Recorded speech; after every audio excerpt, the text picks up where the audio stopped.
Since the outbreak of hostilities in 1959, United States Army advisors in Vietnam have undergone a variety of experiences and learned much about the complexities of guerrilla warfare in Southeast Asia.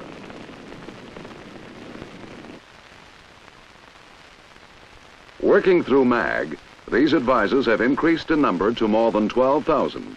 Each is assigned to a specific activity or unit of the Army of the Republic of Vietnam, commonly referred to as ARVN, where his chief duties are to make certain that U.S. equipment is used and maintained properly, and to teach by lecture, demonstration, and by setting an example. Perhaps the advisor's most important function is to advise and assist the unit commander, his ARVN counterpart, to make suggestions skillfully and diplomatically in a manner adjusted to the customs and traditions of the Vietnamese and to the individual personality of the commander. Since 1959, in fact since 1956, when MAG advisors were first sent to Vietnam, many lessons have been learned, many guidelines, techniques, and principles have been developed. Perhaps the best way to describe the experiences of U.S. advisors in their relationship with the Vietnamese and to illustrate the lessons learned is to tell the story of one U.S. officer, Captain William R. Johnston, who from May 1962 until April 1963 served as MAG advisor to the 1st Infantry Battalion, 11th Regiment, 7th Infantry Division, Army of the Republic of Vietnam. 34-year-old Michigan-born Captain Johnston, with a wife and 2 children in Chicago, would soon learn that his military assignment required a thorough knowledge of counter-guerrilla techniques and infantry tactics, as well as of all staff functions. More important, he would discover that to maintain a workable relationship with Captain Tran Tien Can, his ARVN counterpart, and with other Vietnamese soldiers and civilians, he would have to make some changes in his approach toward human relationships.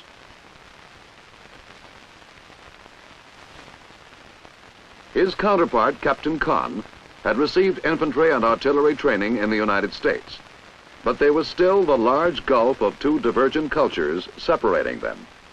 To function efficiently as a unit advisor, it would be up to Captain Johnston to bridge this gulf as rapidly and as completely as Vietnamese customs would permit.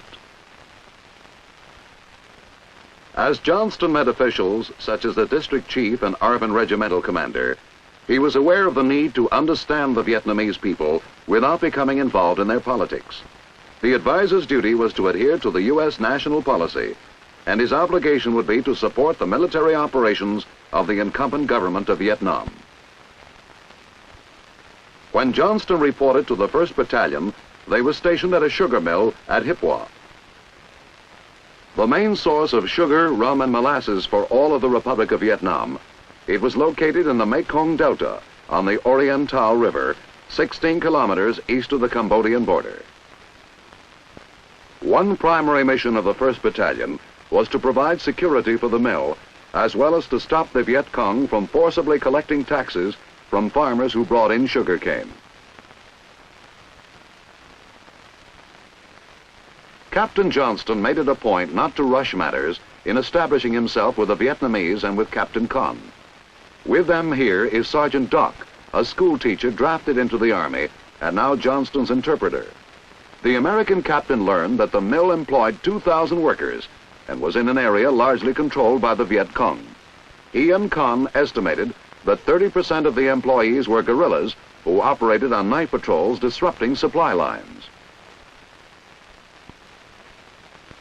Feeling his way carefully, one of Captain Johnston's first recommendations was to improve artillery emplacements, thereby increasing flexibility of fire for the 155 howitzers at the sugar mill.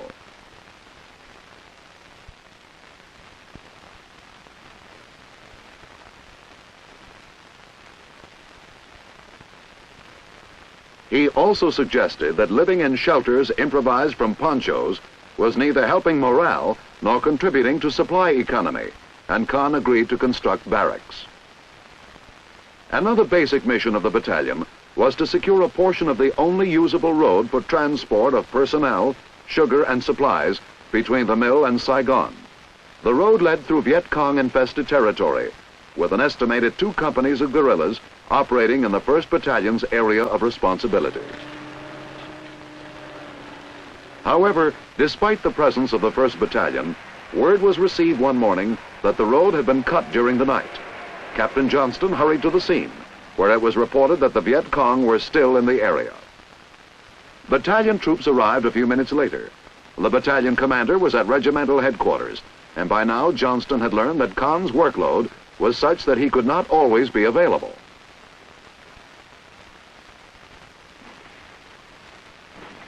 The 2nd Company tried to intercept the guerrillas, but only succeeded in driving them into the jungle. By this time, Johnston considered himself a member of the battalion, was aware that the officers and men liked to hear him say, "We'll do this," or "our battalion." He recommended a course of action to the company commander, remembering that an advisor never commands, only suggests. With the Viet Cong still within range, a .30 caliber machine gun was brought into use. A 60mm mortar crew quickly set up their weapon and began firing.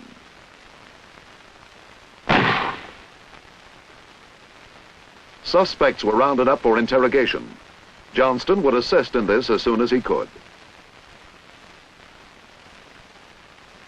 Once the guerrillas were driven off and the chance of harassing fire reduced to a minimum, civilians recruited by the district chief began repairing the road. Some of these same farmers had undoubtedly been recruited by the Viet Cong to dig it up the night before.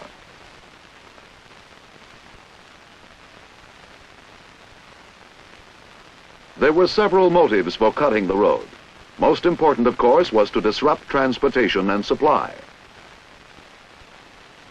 These passengers disembarking so their bus can bypass the damaged portion illustrate another motive, which was to enable the Viet Cong to halt civilian traffic in order to recruit guerrillas, capture or kill officials, take hostages, collect money, and to deliver propaganda harangues and leaflets.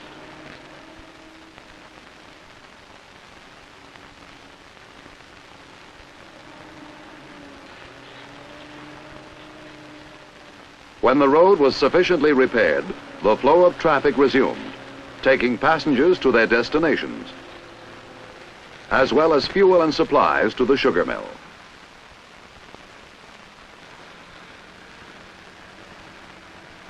As a result of the cutting of the road and other night activity by the Viet Cong, Captain Johnston made a recommendation which led to the first appreciable disagreement between him and Captain Con. The recommendation was for regular night patrols throughout the area. Although it was eventually followed, the battalion commander refused at first because he was adhering to the old concept of fighting by day and defending by night. Johnston then asked permission to lead volunteer patrols, and Con reluctantly consented. They proved so successful that the battalion commander drew up his own plans for nightly patrols, receiving high praise from division. Johnston's reward was satisfaction from the results obtained.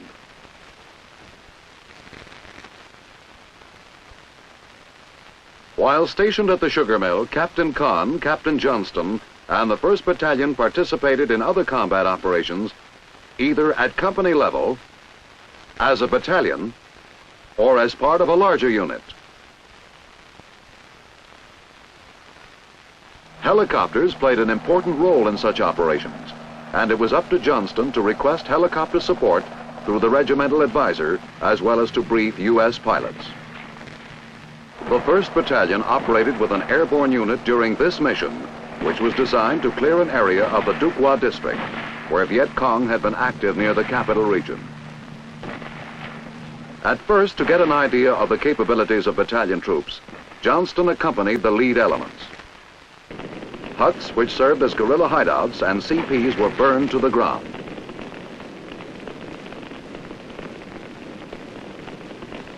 A communist information booth was also leveled by 1st Battalion soldiers and members of the Self-Defense Corps.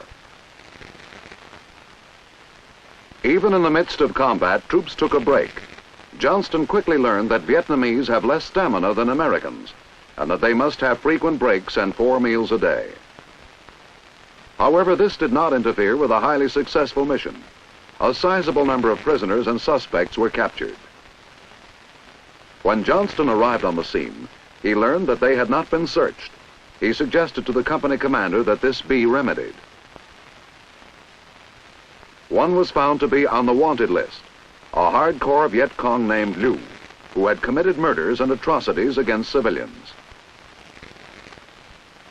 Interrogation of prisoners presented a major and continuing problem to Johnston in his capacity as an advisor.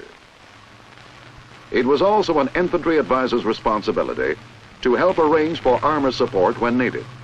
In a later mission, these M113 armored personnel carriers were requested to assist the 1st Battalion in clearing an area of the Mekong Delta. The high grass made it easy for the Viet Cong to hide.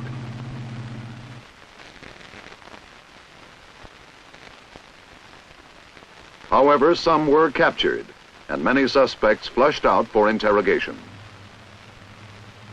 In obtaining armor or any other support, it was up to the U.S. advisor to make his counterpart aware of its availability, as well as to establish liaison with each supporting unit through the MAG Advisory Team Headquarters in Mito. In addition to armor and Army aviation, other support obtained by Captain Johnston and Captain Khan included artillery, engineer, signal, ordnance, medical, and naval.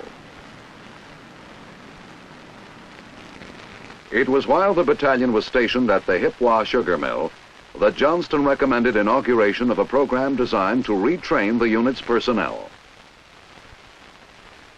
The U.S. advisor devoted much time to helping supervise this training, which emphasized techniques especially adapted to the local terrain, as well as weapons training.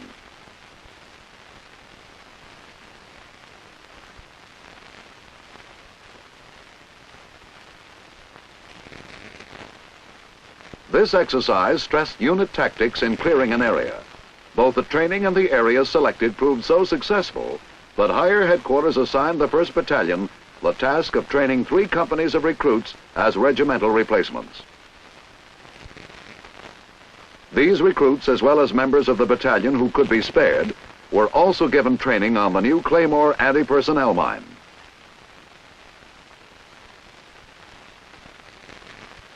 Because the demonstration range which the battalion built was located outside the compound and trainees were subject to sniper fire, they kept loaded weapons in hand.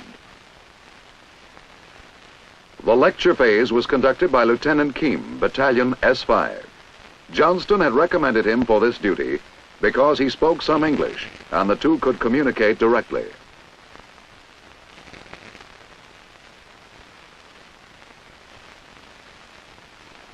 The U.S. advisor had then given Kim additional English instruction, as well as an intensive course in the use of the mine. Throughout his tour as advisor, Johnston had become increasingly aware of the necessity of double-checking the translation of his words, especially since he had discovered that instructors and interpreters often injected their own feelings or opinions on a subject instead of translating literally. During the first few classes on the Claymore, Johnston personally set the mine in the ground and prepared it for detonation. Realizing the importance of teaching by demonstration, he showed no reluctance about getting his hands dirty. However, he realized it would be wrong to continue to do the work himself, and that he would have to persuade one of the battalion officers to take on the responsibility. Use of bayonets to hammer in targets illustrated a minor but persistent problem he faced as an advisor. Ever since he joined the battalion, he had observed the men misusing the bayonet, instead of employing more appropriate tools. Frequent on-the-spot corrections and appeals to the battalion commander had thus far produced no result. With targets in place and the lecture phase completed, Johnston let Lieutenant Vinh, a company commander, detonate the mine. .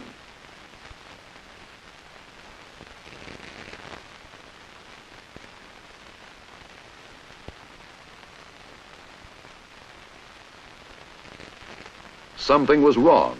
It failed to detonate. Johnston quickly improvised a field expedient method, removing the batteries and teaming up with Lieutenant Vin to make manual contact.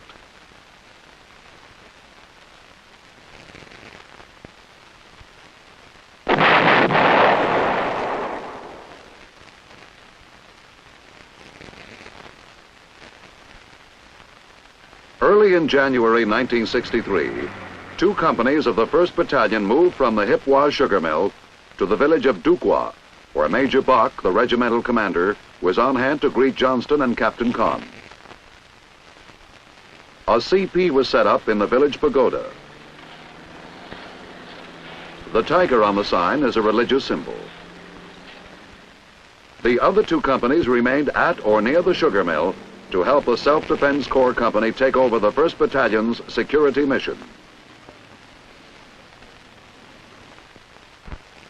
It was at this time that First Lieutenant Joe M. Clement of Atlanta, Georgia, joined the battalion as training advisor and assistant to Captain Johnston.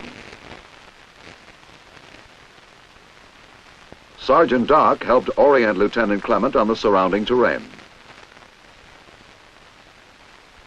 Shortly afterwards, Master Sergeant Jones of Baltimore, Maryland, arrived to serve as the battalion's first enlisted advisor. Primary reason for moving 2 companies of the battalion to Dukwa was to have them help convert the village into a strategic hamlet. Since Dukwa was in the heart of Viet Cong country, Johnston never went anywhere without his AR-15 rifle, keeping it by his side even when he slept. His chief duty at this time was to advise Captain Kahn on providing security for workers constructing the hamlet, as well as on planning patrols and company-size operations. This battalion soldier was captured and killed by the Viet Cong while guarding the construction site at night. There was another basic reason for the battalion's move to Dukwa. This was so it could provide security for a road reconstruction project. Rendered impassable by the Viet Cong in 1959, repair of this road would provide a shorter route from Dukwa to Saigon. Captain Johnston went over it carefully so he could advise the battalion commander on plans for protection of construction crews. Actual reconstruction was done by civilians, who were paid for their labor by the Vietnamese government. ARVN engineers lent support with bulldozers, other equipment, and personnel. During the entire project, Johnston maintained liaison with U.S. engineer advisors. Despite security measures, the Viet Cong dug up repaired sections at night and subjected workers to harassing fire. On this occasion, Sergeant Jones spotted a guerrilla force, while Johnston, after several refusals, persuaded the company commander to call for mortars.